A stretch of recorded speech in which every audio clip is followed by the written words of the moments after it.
This video will describe an externality. It'll illustrate and define the marginal social cost curve and the marginal social benefit curve. We'll illustrate negative externalities and potential remedies. We'll illustrate positive externalities and potential remedies. We'll discuss Kosis Theorem or remedy of side payments. And an interesting part of the chapter is that in previous videos we've seen that a tax can create a deadweight loss. Well, in this chapter, we're going to see that a tax can actually eliminate a deadweight loss. So that'll be interesting. Now, moving forward, let's talk about externalities, and we'll go from general to more specific as it applies to economics. So an externality is a cost paid or a benefit received by a third party, a bystander. More specifically, an externality exists when the price of a good or a service does not reflect all of its costs or benefits. Okay? Let's go even more specific and let's define a negative externality. A negative externality arises when a third party, a bystander, is negatively impacted by the activity of another and leads to market inefficiency. So as we see here that, prices don't reflect all their costs and all their benefits. There's these externalities going on. Well, that leads to market inefficiency. What it does is it leads, in the case of a negative externality, it leads to excess consumption and production because, supply equals demand. So there's excess consumption and production of a good or service. And since prices aren't fully reflective of what they should be, there's misallocation in the economy. Some people are getting goods that they shouldn't, because their prices don't fully reflect all the benefits and costs. So now let's move forward and let's analyze this a little more closely. Okay, let's look at a negative externality.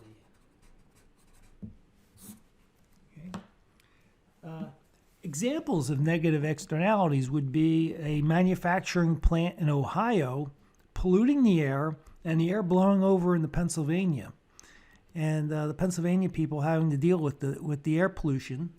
Or it could be you driving your car down the road, burning gasoline, polluting the air, and other people having to deal with it, people who don't drive. And it could be, you own a house right next to a road and some heavy trucks drive by. They drive by frequently. They rattle your windows. They rattle your bed. They rattle your whole house. Those are examples of negative externalities. And so what we want to do is we want to look at, through using a supply and demand diagram, the impact of that. And the fact that so far in this course, we've been ignoring these situations. We've been looking at supply and demand, assuming that all the private benefits and costs associated with the good are captured in its price. But here we're in a situation where the price doesn't reflect these externalities and the effects on third parties. So let's draw a diagram here. So here we have our supply and demand curve. Now, if you remember way back when we covered the basics of supply and demand, we said, what happens when there's an increase in the cost of a good? What does that do? An input cost to a good. We're not changing P, the price of the final good and service. We're talking about an input price going up. Well, we said that basically it would shift the supply curve, and it would shift the supply curve to the left, right? In terms of quantity, so at each and every price there'd be less supplied. But the way to think about it is, look at this distance here. Think of this as the additional cost now to this product.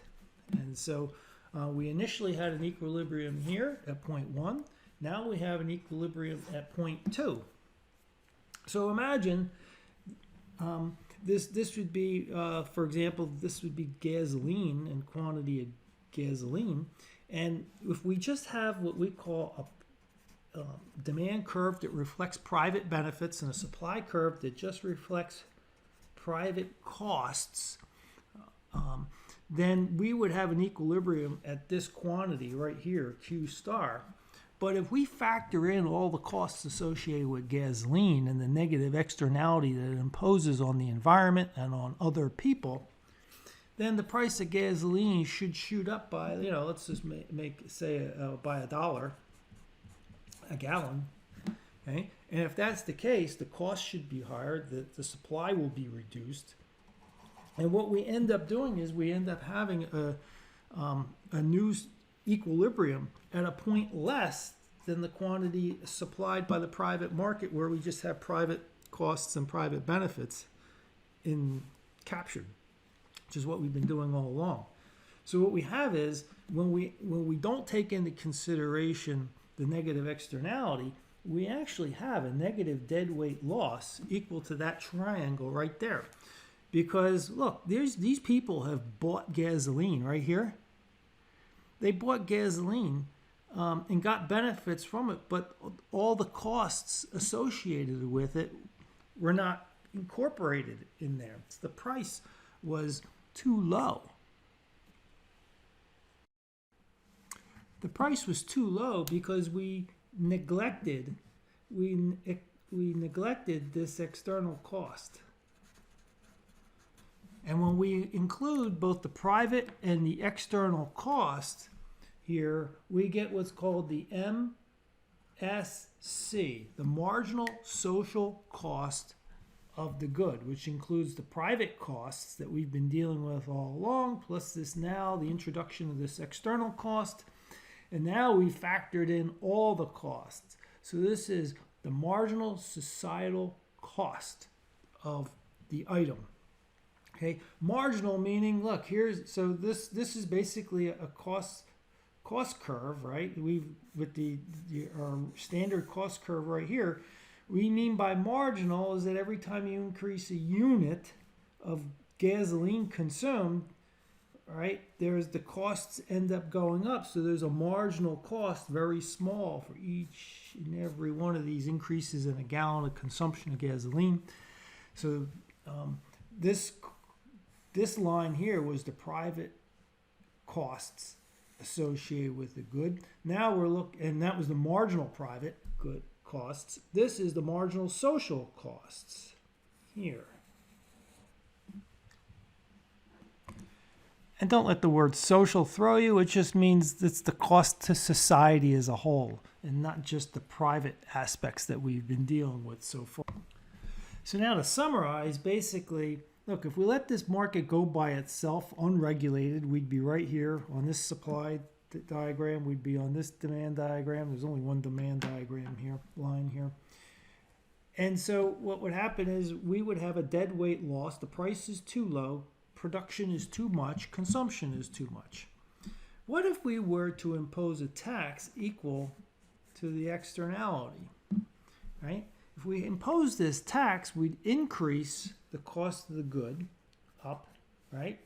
And we'd have this new cost curve, the marginal social cost curve. And what would happen is we would get rid of this deadweight loss. This deadweight loss would disappear. And so that now we've factored in all the costs associated with it. We got the benefits captured, and the benefits have always been along this demand curve. And so now we've captured those costs through a tax, and the tax will end up being collected by the government and going off somewhere into another market. But the point is, this tax got rid of a deadweight loss. As I said in the introduction of this video, that taxes are usually associated with creating deadweight loss, and here we can eliminate a deadweight loss with a tax as we move along. So a tax is an example of a remedy to a negative externality. And so that's through government regulation. There is a way to deal with this privately without having the government come in, and that's where Kosis Theorem comes in. Kosis Theorem basically says, look, if you have a negative externality, the private parties that are affected can privately negotiate and make side payments equal to the externality costs, external costs. And if you can make those side payments, then everybody would be made whole. You basically would move this supply curve, and if you increase those, add those side payments in, your supply curve would move up and up and to the left. And so that's Kosis Theorem. Kosis Theorem is an interesting, remedy, but the problem with it is it requires that you have very little costs involved. And so when there's costs involved and many people involved, Kosis Theorem generally doesn't work. And so a good example would be, you're living close to a road, like I said before, and the trucks are rattling your windows in your house. Well, why don't you just contact that truck driver and the company that runs the truck and make side payments and have them go off in another area, possibly creating an externality for somebody else, but at least for you, it would be taken care of.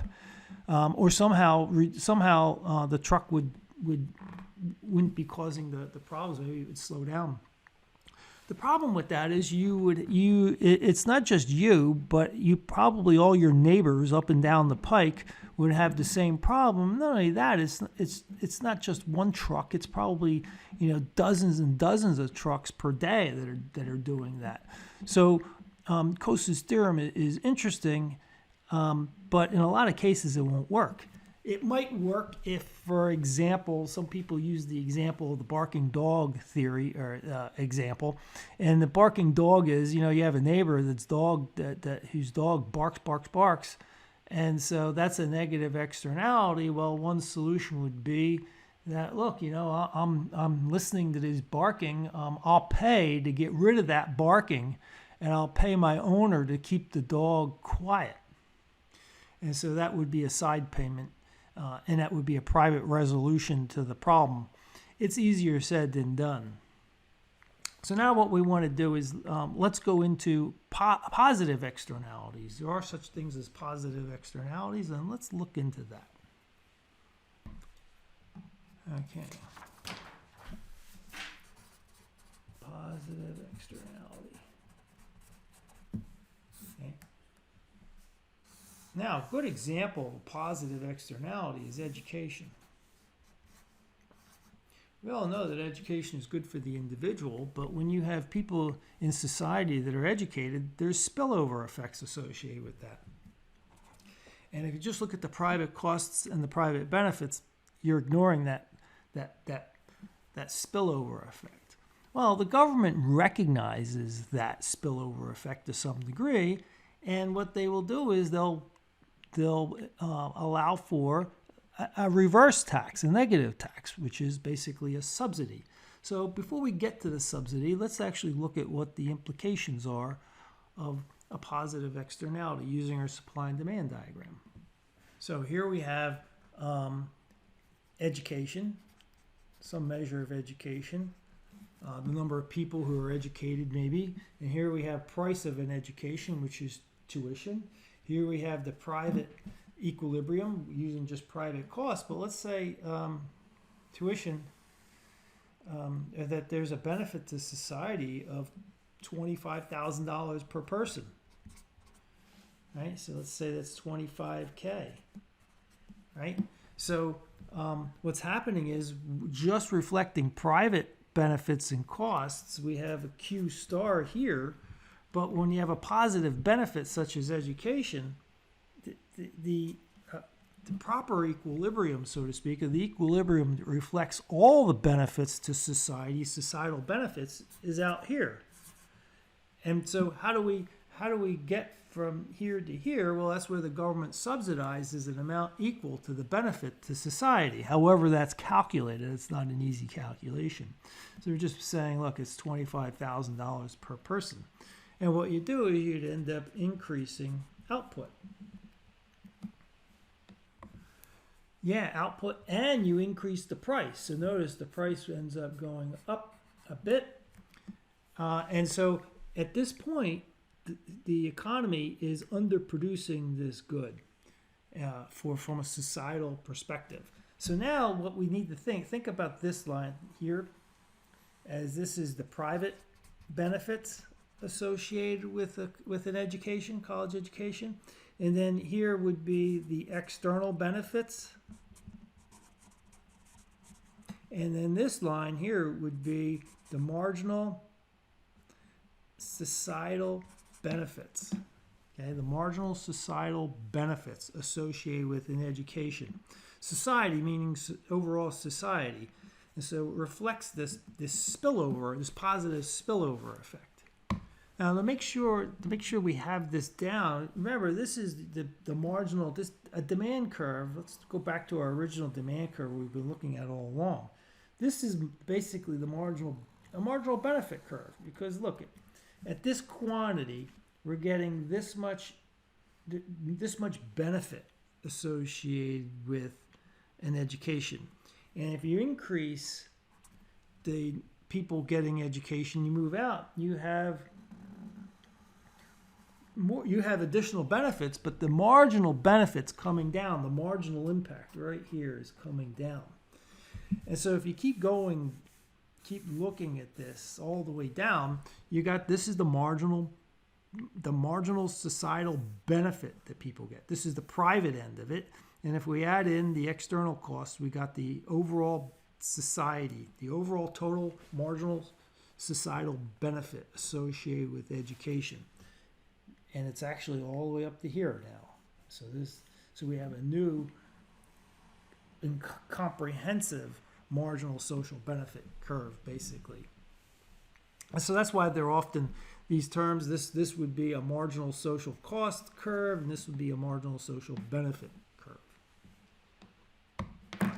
Another thing to notice is, look, here is deadweight loss right here. See this right here? This is deadweight loss.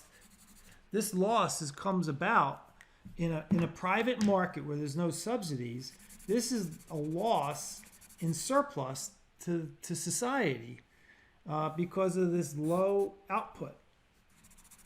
And so that when you increase output by subsidizing, having the government subsidize, and we're ignoring where that subsidy comes from. It kind of comes out of thin air in this example, because we're just looking at education.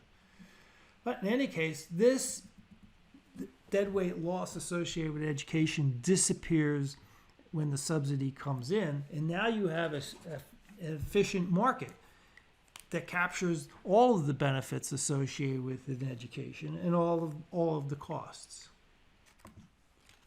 And one more thing before we end this video. We talked about negative externalities a little while ago. There's another remedy to a negative externality besides imposing a direct tax on polluters, for example, or on the price of gasoline. In this case, we could talk about the idea of cap and trade. The government figures out how much pollution the atmosphere can control, or how much pollution people will tolerate, and that's the cap end of it. And what they do is they issue permits for companies that allow them to pollute, and so those permits would have a cost. So the government would end up collecting revenue, but they would sell the permits or issue the permits, and then firms could, in turn, trade those. So the ones that are, the most inefficient in production would end up paying the most for the permits. But the point is, if you take the private costs plus the cost of the permit, right? So the cost of the permits, basically, in a fair market, when we trade those permits, the permits will now reflect the marginal social cost of pollution, that marginal cost of polluting only. Okay, so you got the cost of the production of the private cost of the good itself, plus the cost of pollution to society pushes up that supply curve, and it leads to an efficient market outcome.